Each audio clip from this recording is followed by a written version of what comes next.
Ô, Valor, a gente trouxe até essa informação antes aí de começar aquela análise que a gente faz, que tem uma conversa em andamento para trazer esse jogo de volta. E se quis trazer o do Fortaleza, levar, né, para BH, esse do São Paulo aí não tem nem que cogitar. E outra, né? Isso aí é para, com todo respeito aos torcedores que moram nessas cidades, mas a casa do Cruzeiro é Belo Horizonte, é o Mineirão. E para sair para uma circunstância dessa aí, é claro que muita gente vai falar que é desculpa, né? Mas o Marlon tá dizendo aqui, parece jogando rugby. Eu vou até, Valor, eu vou passar lá nesse gramado lá, porque lá de cima a gente fica com a impressão, né? Ah, mas aí se tiver um gramado fofo e tal, não é a mesma coisa, né? E quando você tem que propor, uma coisa é você ficar defendendo lá, né? E o time que tem que propor com toques rápidos facilita muito o jogo, fica mais lento, você não tem a confiança no passe. Então, foi para completar a noite trágica essa história aí de mando de campo, né? E repito, se cogitou voltar contra o Fortaleza, esse do São Paulo aí já tem que ter entrado em contato. E a empresa aí, todo contrato tem multa, né? A não ser que, além de vender, aí tenha colocado uma multa que é impagável, né? Aí só falta isso para completar o festival de lambança, né? Nessa história de vender mando de campo. Então, mas isso aí não vai acontecer mais também, porque agora é o Pedro Lourenço dono, não vai precisar o Pedro fazer fluxo de caixa com 1 milhão para cá, outro para lá. Então isso aí a gente está vivendo os últimos momentos dessa história de mando de campo. Se você vende e tem uma condição legal, aí até dava para aceitar, né? Mas realmente aqui, muito ruim, muito ruim. Ô, Valor, deixa eu fazer aqui aquela avaliação. Cruzeiro 1, Fortaleza 2, um Cruzeiro que eu e o Valor, a gente estava trocando mensagem. O Cruzeiro vacila no primeiro gol do Fortaleza, o Marlon até destacou isso na entrevista sobre transição rápida, e foi uma transição muito rápida.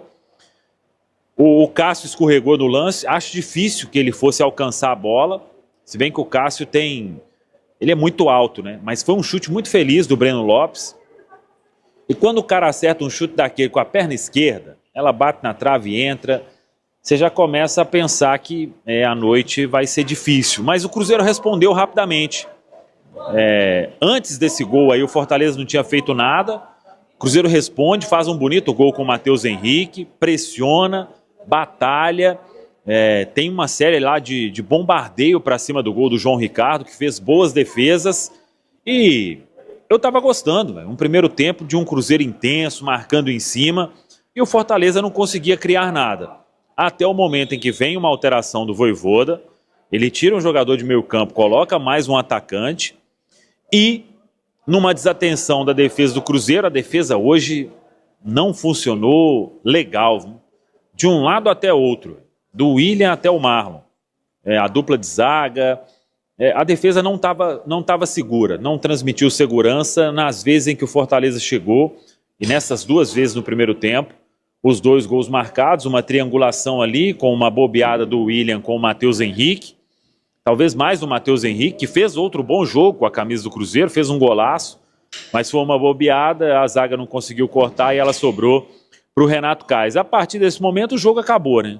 O segundo tempo o Cruzeiro volta e aquilo que tinha feito de bom no primeiro tempo, de ficar em cima, de marcar, de criar chances, no segundo tempo não aconteceu absolutamente nada.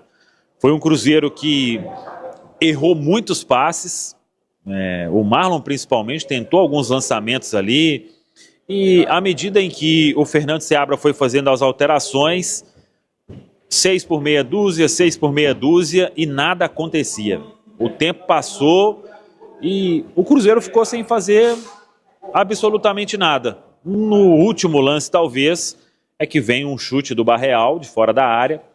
Talvez tivesse faltado, ou faltou mais, né, esse tipo de situação de chutar, porque o Cruzeiro não conseguia a penetração ali, não conseguia concatenar jogadas, né, e a defesa do Fortaleza muito firme. Os cruzamentos que foram feitos, os defensores do Fortaleza foram soberanos, e um segundo tempo muito ruim, mas muito ruim mesmo do Cruzeiro aqui no Kleber Andrade. Claro, não dá para a gente descartar essa questão do gramado. Não acho que teve o Cruzeiro desconcentrado.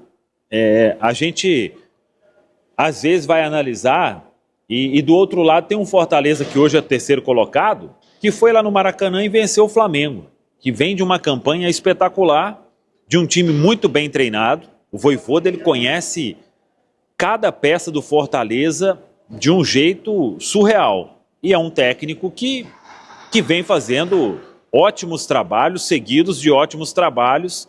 E quando ele tem a leitura de jogo ali, de tirar um jogador do meio para colocar mais um jogador na parte ofensiva, ele passa a dominar as ações e se tornou ainda mais perigoso, porque no segundo tempo o Fortaleza ficou mais próximo do terceiro do que o Cruzeiro de empatar a partida aqui no Kleber Andrade. Então foi uma derrota que é dolorida por tudo que a gente imaginava, por todo o cenário de 100% de aproveitamento, de todo o carinho do torcedor aqui para colocar 120 mil pessoas no Mineirão, né?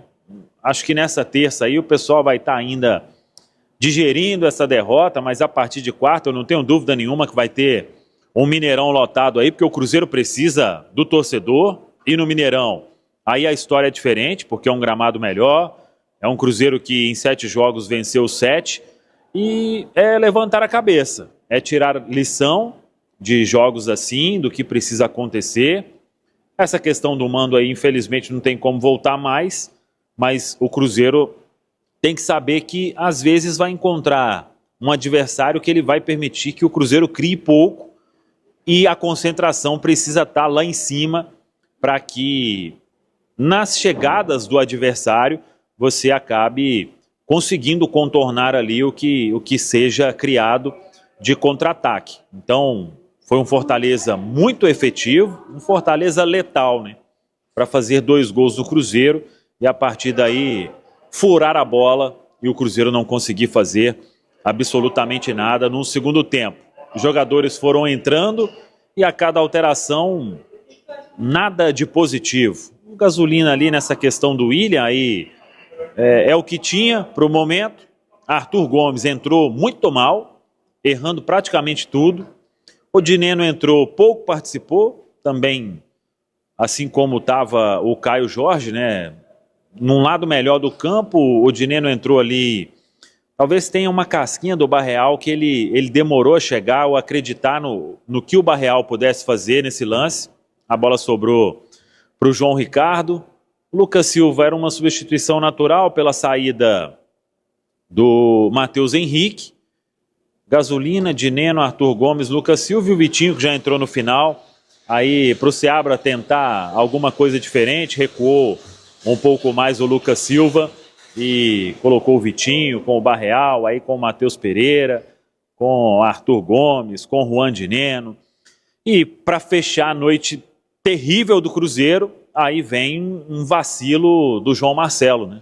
Que mostra que às vezes a cabeça tem que estar boa, o foco, porque você vai para a área, vem uma bola aérea, você pendurado, tenta sapecar uma bicicleta. Qual que era a chance do João Marcelo estar sozinho ali para dar uma bicicleta e não ser um jogo perigoso com alguém perto, né? No último lance da partida praticamente, a chance era mínima, né?